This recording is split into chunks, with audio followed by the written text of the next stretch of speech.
सुनते हैं एक छोटी सी कहानी। यह कहानी एक लड़के की है जो बहुत शर्मीला था, जो अपने माता पिता से भी बात करने में हिचकता था, आसपास के लोगों से भी बात नहीं कर पाता था। वह अपने दिल की बात अपने मित्रों से भी नहीं कर पाता था। वो इतना शर्माता था कि हर बात बोलने के लिए उसे सोचना पड़ता और झिझक की वजह से वह मन की बात मन में ही रख लेता। धीरे धीरे समय व्यतीत होने लगा। उसके पिता को उसके इस व्यवहार से काफ़ी परेशानी होने लगी। वह कहीं भी जाता काम करने के लिए तो लोग उसे सीधा समझकर ठग लेते और उसकी मेहनत के पैसे नहीं देते। उसके पिता उसे बहुत समझाते कि अपने अंदर के झिझक को निकाल दो, दुनिया के समाज के तौर तरीकों को सीखो, खुलकर बोलना सीखो, तभी इस समाज में तुम जी पाओगे। वह अपनी इस समस्या से काफ़ी परेशान हो गया था, काफ़ी निराश हो गया था। एक दिन उसके पिता ने उसे बहुत डांटा, उसे बहुत खरी खोटी सुनाई। वह अपने पिता से कुछ नहीं बोलता है और वहाँ से भाग जाता है। जब शाम होती है तो उसके माता पिता उसे ढूंढने लगते हैं और वह भागते भागते पहाड़ की ऊंची ऊंची चोटी पर चढ़ जाता है और सोचता है कि जब मैं खुलकर बोल ही नहीं सकता, जब मैं अपनी मन की बातों को चार लोगों के बीच बता ही नहीं सकता, तो ऐसी ज़िंदगी जीकर क्या करूँगा। इससे तो अच्छा है कि मैं मर ही जाऊँ। वह जैसे ही कूदने लगता है, पीछे से एक आवाज़ आती है कि अगर तुमने यह जान दे दी, यह जान दोबारा नहीं पाओगे। वह रुकता है और पीछे मुड़कर देखता है। वह देखता है कि एक बौद्ध बिच्छू उसे आवाज़ लगा रहे हैं। वह पीछे मुड़कर उनके पास जाता है। बौद्ध बिच्छू पूछते हैं कि तुम्हारी क्या समस्या है, तुम मुझे बताओ, मैं तुम्हारी समस्या का समाधान करने आया हूँ।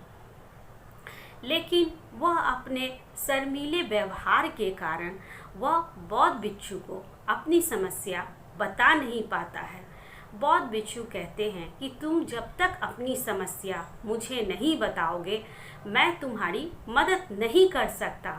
तुम्हें अपनी मदद के लिए तुम्हें पहला कदम तुम्हें ही आगे बढ़ाना होगा। जब तक तुम अपनी समस्या को मुझे नहीं बताओगे, मैं उस समस्या का हल नहीं कर सकता। यह सुनकर उसके मन में थोड़ी सी खुशी की झलक दिखाई दी। वो गुरुजी से प्रार्थना करता है और अपनी समस्या को बताता है।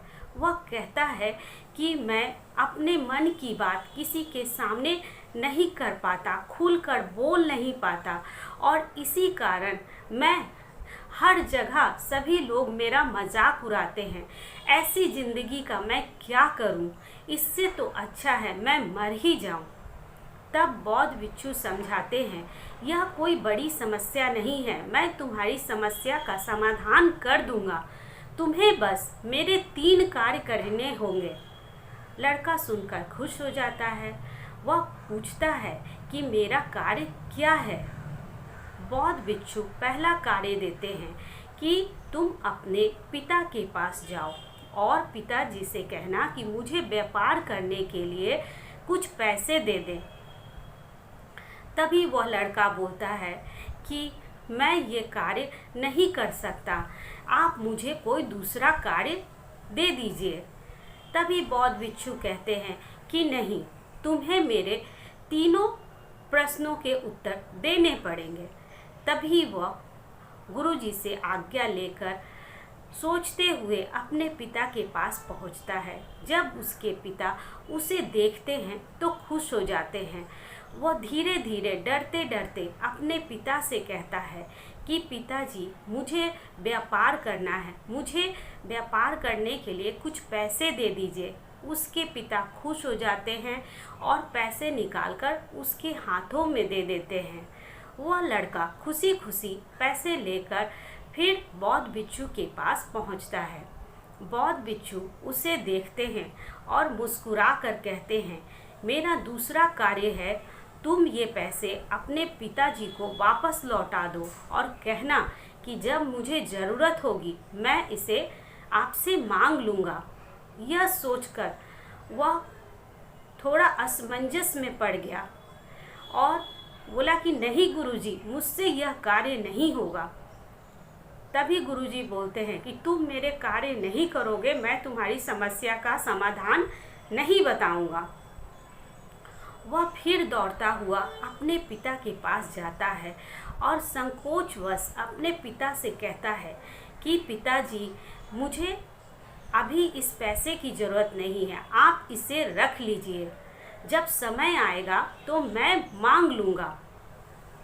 पिता बहुत खुश होता है और कहता है, हाँ बेटा, किसी भी व्यापार को शुरू करने से पहले उसकी जानकारी ले लेनी चाहिए, उसका जांच पड़ताल कर लेना चाहिए। और यह बोलकर वह अपने बेटे को गले लगा लेता है। जैसे ही उसके पिता उसे गले लगाते हैं, उसको एक उत्साह सा मन में जागता है। वह खुशी खुशी बौद्ध भिक्षु के पास दौड़ता हुआ जाता है। तभी बौद्ध भिक्षु कहते हैं, तुम्हारा तीसरा कार्य, एक मूर्ति को देते हैं और बोलते हैं इस मूर्ति को बेचकर 100 स्वर्ण की मुद्राएं ले आओ। लड़का सोच में पड़ जाता है कि यह तो नॉर्मल सी मूर्ति है, इसके तो मुझे कोई 100 रुपये भी नहीं देगा। फिर भी वह मूर्ति को लेकर बाजार में जाकर खड़ा हो जाता है और संकोचवश चुपचाप खड़ा रहता है, लेकिन उसके पास कोई भी नहीं आता है। तभी बाजार पे चारों तरफ वह नज़र दौड़ाता है और देखता है कि लोग अपने चीज़ों को बेचने के लिए आवाज़ लगा रहे हैं। तभी वह आवाज़ लगाने लगता है, लेकिन उसकी आवाज़ इतनी धीमी थी कि उसे खुद सुनाई नहीं दे रही थी।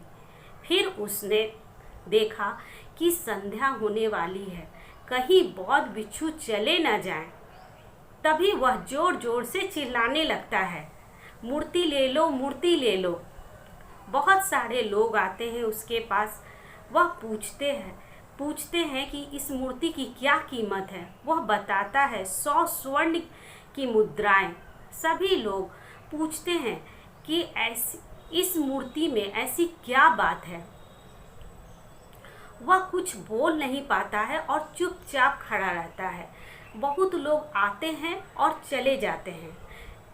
फिर वह चारों तरफ ध्यान देता है, देखता है कि सब अपनी वस्तुएं की विशेषताएं बता रहे हैं। तब वह जोर जोर से चिल्लाने लगता है कि यह मूर्ति समस्या समाधान की मूर्ति है। यह मूर्ति जिसके पास जाएगी, उसके पास जो भी समस्या होगी, यह मूर्ति उस समस्या का हल कर देगी। यह सुनते ही उसके चारों तरफ भीड़ लग जाती है और वह मन ही मन सोचने लगता है, कोई 100 स्वर्ण मुद्राएं, कोई 500, कोई 600 स्वर्ण मुद्राएं देने के लिए तैयार हो जाता है। लेकिन वह मन में कुछ सोचता है और फिर सभी लोगों से कहता है कि यह मेरे गुरु की मूर्ति है, मैं इसे नहीं बेचना चाहता हूँ। और वह मूर्ति लेकर गुरुजी के पास चला जाता है और गुरुजी को मूर्ति देकर कहता है कि गुरुजी, मुझे मेरी समस्या का समाधान मिल गया। वह खुश होता है कि जिन लोगों के बीच वो बोलने में झिझकता था, डरता था, आज उन लोगों के बीच अपनी मन की बातों को वह रख रहा था और अपनी बातों को वह सभी के सामने समझा रहा था। लोग उसकी बातों को ध्यानपूर्वक सुन रहे थे। उसके अंदर का जो डर था, जो घबराहट थी, वह उसके अंदर से निकल गई थी और वह आत्मविश्वास से भर गया था। गुरुजी प्रसन्न होते हैं, उसे आशीर्वाद देते हैं और कहते हैं कि देखो, मनुष्य को अपनी समस्या का समाधान करने के लिए खुद ही आगे बढ़ना पड़ता है। तुम्हारे अंदर एक डर छिपा हुआ था, एक झिझक छुपी हुई थी कि मैं अगर जब बोलूँगा तो लोग बुरा मानेंगे, गलत समझेंगे, मुझे 10 तरह की बातें कहेंगे। लेकिन आज तुम आत्मविश्वास से भर गए हो और तुमने यह साबित कर दिया है कि तुम सब कुछ कर सकते हो। यह सब बातें सुनकर वह बहुत ही गर्वित महसूस करता है अपने आप को। और जब तक मनुष्य के अंदर डर और झिझक रहेगा वह किसी भी कार्य को नहीं कर सकता। लेकिन जैसे ही मनुष्य के अंदर डर और झिझक निकल जाएगी, आप हर समस्या का समाधान आप खुद ही निकाल लेंगे।